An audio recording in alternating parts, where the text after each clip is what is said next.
this is Mulberry Farm sa Santo Tabato.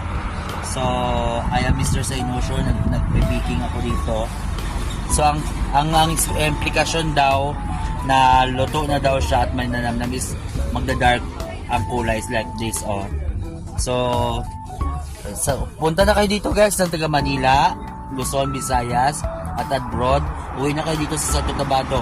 Makakuha kayo dito guys, masasatisfy kayo. So, dali na kayo guys with me. Ayan o. Yan. How much daw is 50 pesos daw isang ganito. Marami ka na. Pwede mo na export sa bansa, ibang lugar. Pang regalo sa boyfriend, ex, or ano whatsoever. Kung nawala na di ha. Oo, go na. Namit siya, mas-tumas-tum naman. Maramit kita na siya. Gusto nyo? O, pwede na, go na. Contact nyo lang ako dala guys sa baba. Yan.